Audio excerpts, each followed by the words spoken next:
Jūsu uzmanībai jauno fizikas skolā aizgūts eksperiments, kurš ir nedaudz uzlabots, lai parādītu, kā spiediena izmaiņa virs šķidruma ietekmē tā vārīšanās temperatūru.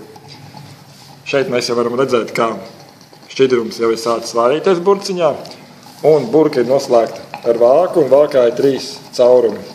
Pie viena cauruma ir pievienota šļirce, hermētiski, lai nekas neiet garām.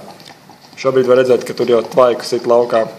Pie otra cauruma šeit ir pievienots spiediena sensors, kas caur datu uzkrājēju tādu mums ir pievienots datoram, un mēs redzam, kāds spiediens ir burkā. Šobrīd tas ir aptuveni atmosfēras spiediens, jo burka nav noslēgta. Un trešais, vismazākais caurumiņš šeit, tātad mums ir pievienots termopāris, lai mēs varētu kontrolēt, kāda ir temperatūra burkā.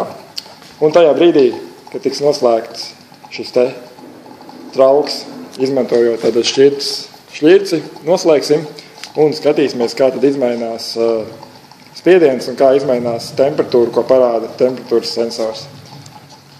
Tā, noslēgsim tagad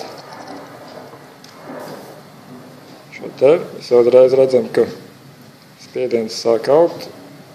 Labi, es uz leju vairs nespiedīšu. Un skatāmies, tātad pievēršam uzmanību šeit temperatūrai, spiedienam un kas notiek šeit pie burkas.